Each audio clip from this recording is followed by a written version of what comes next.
Hi, subscribers. How are you guys doing? It's your boy A, and I am back. So basically, let me give you guys an update. So basically, as you know or you have seen, I dropped my last little music video for a little time. I just need to take a little break from the music video mixing process because it takes a long time, especially if you want to do it the right way. Because that video that I mixed for you guys, Poison Apple, that video literally took me from it seemed like 5 o'clock in the morning to at least like 1 o'clock in the afternoon. And I don't know why it took that long because usually I'm much faster in the process. But I think it was because I was kind of sort of just bitten and piecing it, and then I would take breaks and stuff like that. But anyway, it's a little draining. But I was glad that I was able to get that video out because it actually, even though the music might sound, very melodic. Did I say that right, you guys? I'm always getting my words mixed up. Anyways, even though the music might be catchy and really good to listen to, it or really sounds really nice to listen to. Let me tell you guys something. Those songs be delivering messages. Like seriously, that's why I always do a lyric video so you guys can read. Because what I'm basically saying in that song is I'm basically making it like the person that is singing the song is Snow White, and they received a gift from the Wicked Witch, but they refuse to take it because they already know what's going to occur. And I tried to take that and basically compare it to relationships. And it's not even that this person is in a relationship in the song. What it is this person is saying, I know that you keep trying to give me gifts and this and that, but I've already seen your Facebook profile. I've seen your ex's Facebook profile, and I know that you're scandalous and you're a dog, and I refuse to take the gift. So that's the reason why I was like, no, this deserves a music video. Let me mix it down and put it out there so you guys can kind of understand where that's coming from. So, and for those of you that listen to it, thank you guys so much. I really appreciate it. Music is my life. It's my soul. I love music. And thank you guys for that. Okay. The next update is my the situation that I was telling you guys that had occurred with the person calling the phone, the narc person. I haven't received any more harassing phone calls from them anymore, so that's good to know. And also, I've got to speak to some of my subscribers on the phone and through texts. And I wanted to say that is awesome. Like, you guys, it's really cool, what I'm saying, to actually have that connection versus, you guys just seeing me on YouTube and, interacting with me here. I have some videos. We're kind of running like a little marathon today. But these are things, and you know what's so weird about this? I wrote notes in my phone, and it's so sad the way, like, I don't even have to brainstorm up these videos, ladies and gentlemen.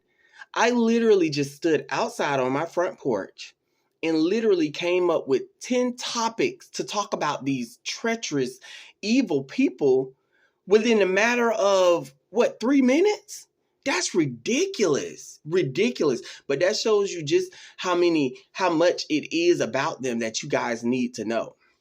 What we're going to start in this video and talking about them is the narc will literally do anything to put you in danger, your life at risk. Yes, ladies and gentlemen, that's right. I've been in the car with the narc. Now I know they were narcissists. Back then I didn't know. And I would watch them drive at almost 100 miles per hour out of sheer jealousy. And I'm talking about I'm like thinking like, okay, you could wreck at any time. I'm in the car, you're in the car. Like, what in the hell? And you know what? I'm going to tell you something. It was so weird because there was a family member that was in the car with this particular individual.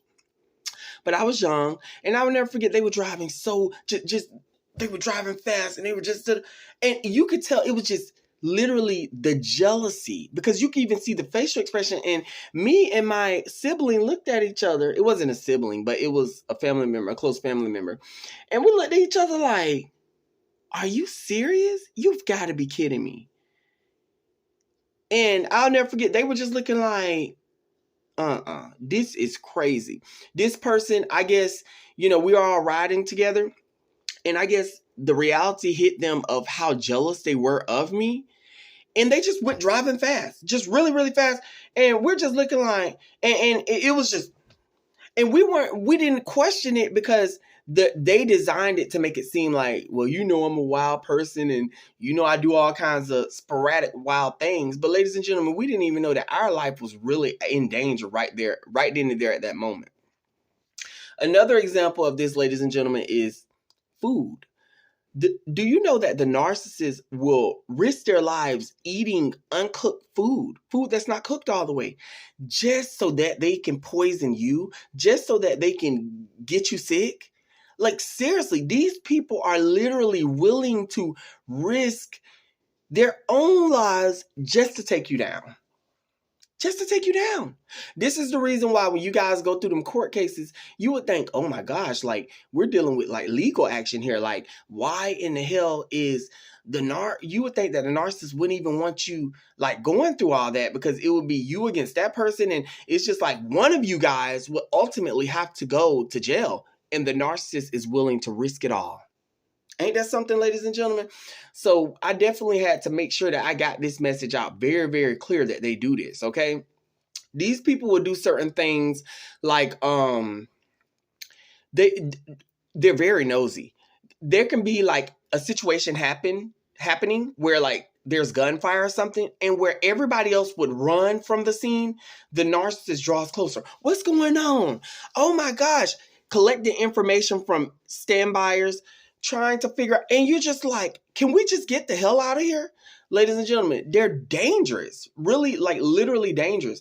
These are the kind of people that would do all kinds of crazy things. I mean, like, get on a thrill ride and literally, I'm sorry, a message just came through. Get on a thrill ride and literally like, risk their lives like by standing up, and encourage you to do so as well. A lot of things like, using profanity with the wrong person, causing chaos and an uproar with this person, and you're in the line of fire. There's no telling what people will do nowadays because they're crazy. These people are the type of people that will do stuff like, they won't pay like the light bill or the rent on their behalf and risk both of you guys getting put out. These people love to keep you on edge, ladies and gentlemen. These people love to keep the skin on your arms and on your neck standing up, because it's just like, you don't know what's going to happen next. And it's like, it's the fact of the matter. It's like, long as it's something bad and it's happening to you, they're content. You get what I'm saying? That's why it's like, and I tell you guys all the time, you can be buddy-buddy with the narcissist, but when the shit hits the fan, they're going to leave you. They're going to, I don't know who did that. It was their fault. This is the kind of people they are. They're going to always give you the shit end of the stick, ladies and gentlemen. These are the kind of people that, and when I say danger, you guys get where I'm coming from. I mean, like, these are the kind of people like, I'll never forget, I was with my narc parent. This was years ago. I was a lad. I was a little lad. And we were standing next to this lake. And someone came up to us, a gentleman, kind, noble gentleman, came up to us and said, hey, I wouldn't fish here if I was you guys. There's an alligator here, a mother alligator, and she's protecting her young. Seriously, she came out of the water the other day and someone had to have their car towed away from her. It was that bad. So after this gentleman left, giving us that very important news, do you know the narc parent was still standing there by the lake? And we were like, come on, let's go. Let's go. Let's go. They were so hesitant to move, and then finally they left. Let me tell you guys something else. They will do certain things like, when it comes down to the ocean, do not trust a narcissist with your kids. Do you understand me, ladies?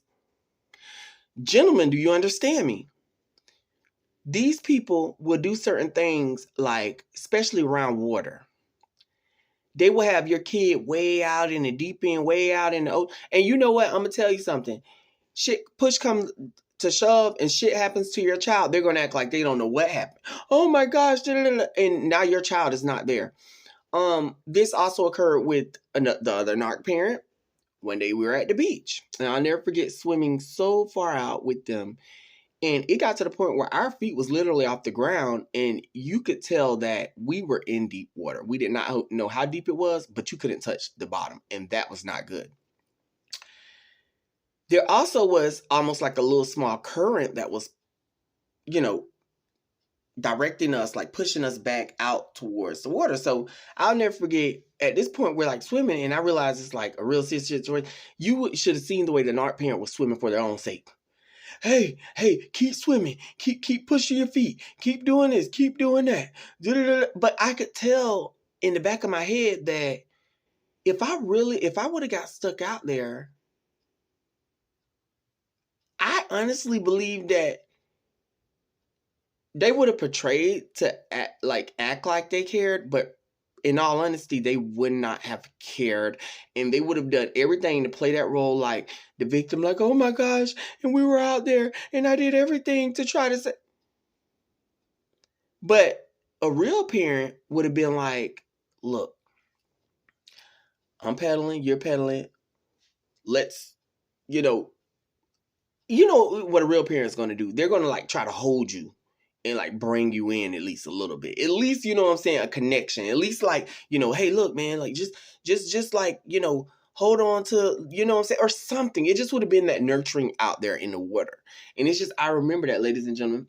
These people love to put your lives at danger, ladies and gentlemen.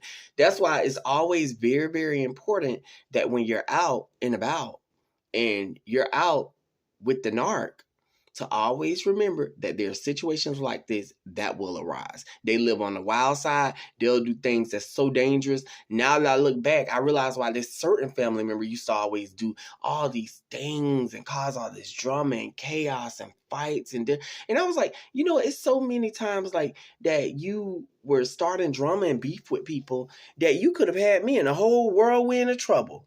And it just never happened throughout the years. I mean, this person was always in something. And it's like, it just never happened. It's like God was sparing me. You know what I'm saying? God was looking out. However, this person did one time run up on the wrong person and got beat down in the ground. Let's just put that out there. But see, you reap what you sow, and karma don't play. You get what I'm saying? I guess they thought that this was, narcissists love to create all these reality situations and this big drama thing, but really in reality, they ain't gonna do anything. Well, in this situation, this person had no other choice because that other person wasn't playing. They was putting a wham bam on them. But it's the fact that the matter, ladies and gentlemen. What I'm trying to tell you guys is they will do this. They will put you at risk. And it's your job to always constantly remind yourself when you're in situations and you're around the narcissist that danger is present. I mean, have you guys ever been around a narcissist and it just feels like something bad about to happen all the time, 24/7 around the clock? Let me tell y'all something. I will never forget. I was sitting in the car with this narc. And we were sitting in the area. We were chilling. We were talking. It was like in a little dark area. It wasn't too far from where I live. And I'll never forget. I just kept feeling, oh my gosh, the police. I don't know. I just kept feeling the police. And we were just chilling there. I think we had maybe like some drinks or whatever in the car. That's it. And I just kept feeling, oh my gosh, the police. And it was like, I was in a situation where I just couldn't, I've never really been in trouble, ladies and gentlemen, but I was in a situation where I was like, no, you gotta like keep your head on strong. You know what I'm saying? You can't get into no issues. And I'll never forget, I just kept thinking that. And all of a sudden they were like, Avius, I'm telling you, man, I just feel like something bad about to happen. But they were saying it in such a like smiling way, like, I mean, this feels like crazy, like something bad about to happen. And I'm just like, my heart started racing, but I'm still trying to keep the calm. And I'm thinking, oh my gosh, are they in cahoots with the police? Like, what's going on? But even if the police would have came anyway, I would have been okay. I haven't did anything wrong. But it was the fact that the matter, ladies and gentlemen, I give a 3 minutes after that, all of a sudden the police pulled up. And this person was like, see, I told you, look, the police car, I told you that. And I'm thinking in the back of my head, did they call them here? Like, what is going on? And because I'm thinking in the car, I'm thinking like we're in the car, we're drinking, but I'm on the passenger side. And I mean, the only thing they can get us is for an open container, but it's just that I just didn't want to get involved in those situations. And ladies and gentlemen, it was so crazy that the police got out and was flashing their light at the window. And I'm like, oh my gosh, I knew it. This person was trying to set me up all the while. Like, you know what I'm saying? It's just, these are things that you will feel, ladies and gentlemen, when you're around them. So you always have to be careful. You always got to make sure that you're being hypervigilant, and you always got to make sure that you're staying away from them, because, ladies and gentlemen, when it boils down to it, they will leave you. I'm telling you, they will leave you. They will flee the scene and act like you're literally nothing to them. You're just entertainment. I will see you guys in more videos, okay? And you guys have a wonderful